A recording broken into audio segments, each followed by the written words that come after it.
Hey there, guys. Welcome to another episode where we sit inside the car and then we have a conversation, calling it the car talk. Hope you guys enjoyed your weekend. And then it's Monday. They say it's a blue one. Hopefully, it's not that blue. But check it out, guys. There's been something that has been going around since January. I think it's December, something like that.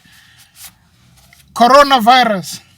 Not associated with the Corona drink, the liquor, the beer, but it's coronavirus, the serious sickness that started there in Wuhan in China.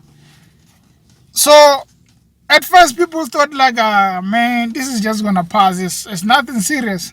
But now people are like, whoa, this is serious. Over 3,000 cases already confirmed in worldwide. Everything is there. It's not like it's in Wuhan. It's in America. It's worldwide.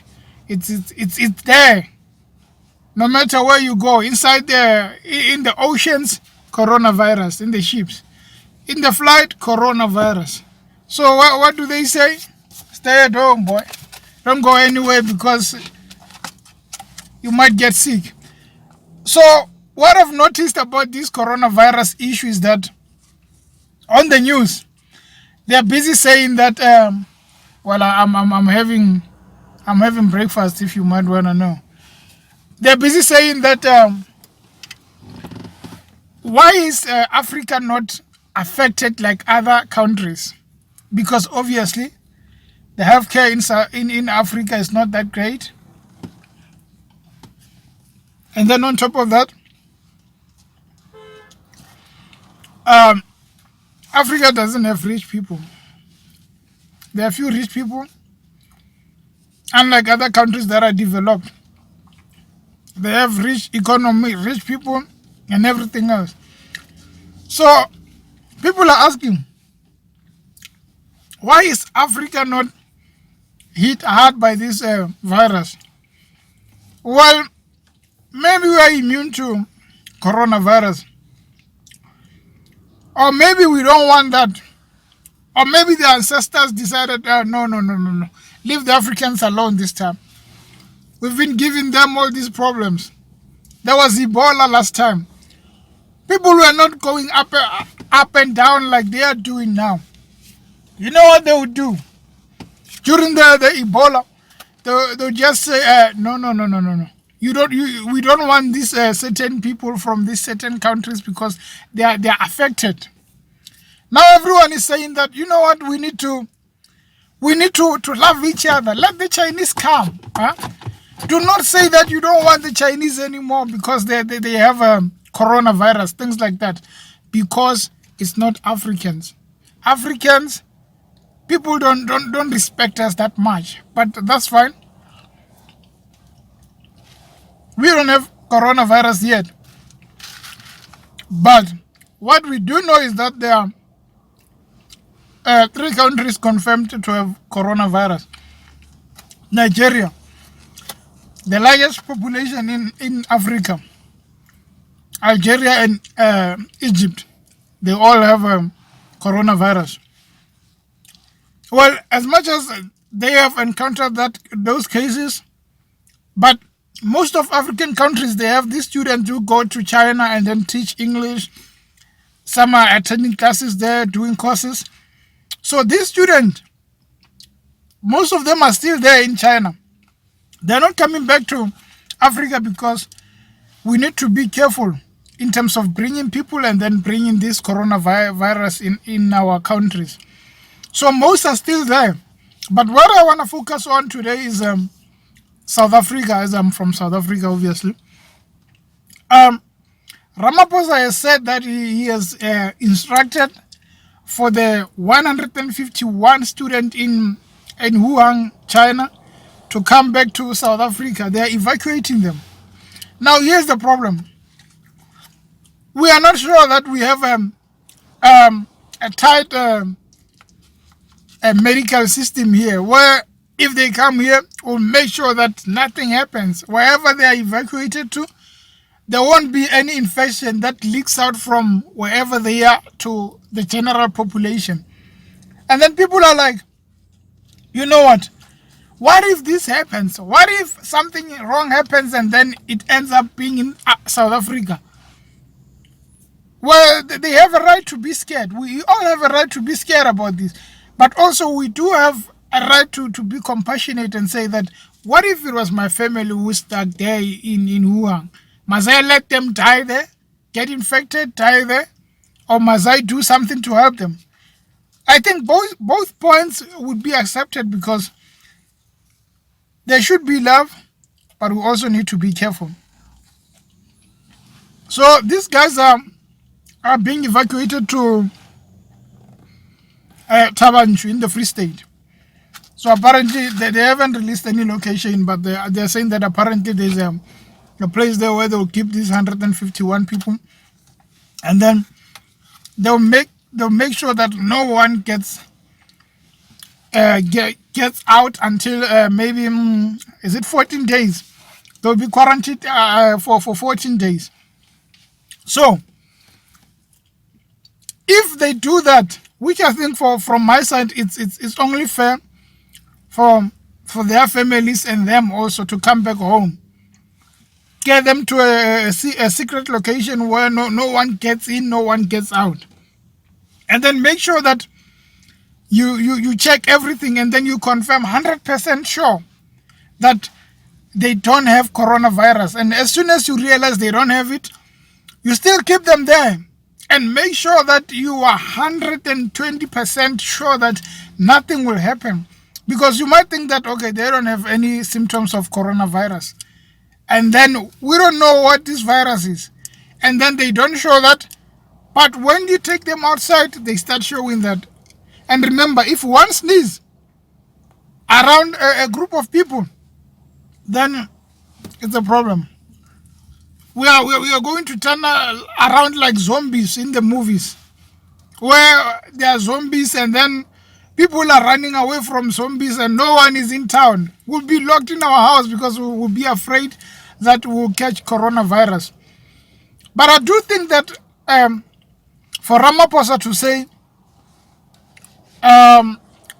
we need to bring our people home is the best decision ever, as long as it's done in a manner that will not infect anyone. Bring the people home and take care of them.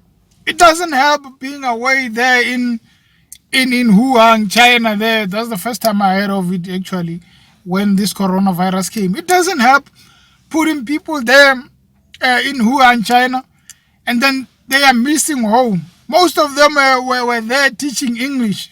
The Chinese are no longer caring after them because they need to care after themselves also. They are also afraid of it. So bring these people home and then take care of them, but make extra sure that no one gets out until it's confirmed that no one is sick around them. Because if that happens, the president will be held liable. We can all get sick because of it, because of minorities. But not to say that leave those minorities, don't bring them home. You have to bring them. It's like if it was me, I would say, if I die, let me die at my home place. I can't die away. I'm going to be a ghost there in Wuhan. I don't even understand how dead people in Wuhan speak. I'm just making a joke, by the way. But yeah, I'm for real. On a serious note, bring them home and then make sure that they are well taken care of. And then from there, we won't have a problem with it. Like, I'm a bit surprised with this coronavirus thing. The fact that there was a doctor that wanted to warn the Chinese government about coronavirus, to say, guys, let's be careful about this. This is very dangerous. And then they overlooked him. And then as soon as it was hitting the media and all these things, they started saying, no, there's the marketplace where they're selling live animals. That's another thing that I need to question. They're selling live animals, so we need to close those things down. And then coronavirus started getting serious. Unfortunately, the doctor lost his life to coronavirus because he got sick also. Then when he died, they started saying, no, this thing is a serious thing. But you wonder, why did you not talk when the guy was still alive? because you rubbished him and say he's talking nonsense, and then you threatened him. Now that the guy is dead, you guys are taking it serious. That's quite wrong. Back to that live animals markets. I think it's also wrong for people to keep killing live animals and eating them. I've seen these markets where they are selling them on TV, the street foods. You see the rats and everything there. They just take it and then cook it for you there. I love food, but I'm not eating those things. We have rhino poaching. You catch the poachers and then they ask, who is your main buyer? The Chinese people. Kruger National Park. Rhinos are dying. Animals, there's this animal is like a tortoise, but I forgot its name. I forgot what they call it, but they're killing these animals. They say that it's curing cancer. But unfortunately, if it's going to cure cancer and then you get killed by coronavirus, there's nothing that is doing to you. Actually, it's killing you. So what we need to do, there are food that we all eat, and then there are food that certain people eat. So we need to stop eating that part. You can't be killing a whole rhino for a horn. You can't be killing a small animal only to eat its intestines or its heart. The abalones, guys, they're in Cape Town, killing millions of abalones. Things that we need in the sea, they contribute to the ecosystem. They're killing them. You ask, who's your buyer? Chinese people. There was a documentary called Extinction. I don't know which year it came out. This journalist was following the people who are killing these animals, the sharks, all these animals, the whales. And then there was like, on top of a flat, it's like a huge place. They all have the sharks, the shark meat. It's like a long trays of shark meat. They put it there to dry off. I'm like, really? How many sharks did they kill?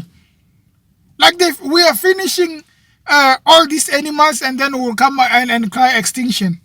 No wonder we get diseases like coronavirus. That's because we are focusing on wrong things. We should focus on air pollution, global warming. But no. We need this food. We need that food. Kill that animal. We don't care. There are many animals in Africa. Well, are you surprised that in Africa we don't have coronavirus yet? And I hope we don't get it, because people are saying, why not Africa? Why not this? Why not that? Can you just say thank you? No, not Africa this time. Instead of saying, why not Africa? It's as if they want Africa to be hit hard so that they can focus on Africa. Every time you open the news, they say, Africa is hit hard. 300 cases, 4,000 cases in Africa, instead of saying in China. It looks like people don't like the fact that it's only in China where it's more than in Africa. We only have 3 confirmed cases. I think they should make sure that those cases, the people are treated, and then we don't have more cases. Because if you're going to have more cases, we're doomed. We might as well go live in the forest. But again, we need to be careful, because if we are not, we are doomed. Imagine a country like Burundi having hit hard by coronavirus, and then they don't have quality medical treatments. That's going to happen to everyone. People will get infected, because for some people it's hard for them to stay at home and not go to work because they need that money. If you have money here, you can stay and say, until everything is cleared, I'm not coming to work. But if you need that money from day to day, you are going to go there. And unfortunately, you're going to get hit. You're going to get infected. And then what happens? Death toll rises. On the news, you open 10 million people in Africa. But because now it's not happening, it's for us to make sure that it doesn't happen. No matter who says what, we make sure that coronavirus doesn't come. And sometimes I think divine intervention is needed. We need to pray. We can't just sit there and say, no, they're going to heal us. We need to pray and say, whatever this thing is, we have to overcome it. Swine flu came, we healed it. Ebola was defeated, man. There's no Ebola anymore. So what is coronavirus to kill us like that? Let's pray for this. Let's make sure that the scientists, these guys know more. The scientists must deal with this thing. And pray for China. But stop eating these live animals. These wild animals. Next thing you'll be eating lions. As soon as you go off those wild animals, then you are done. We are done with coronavirus. We pray that you guys get healed. Wuhan, you're going to be cool, guys. Thank you for watching and subscribe. Click that subscribe button, guys. Thank you.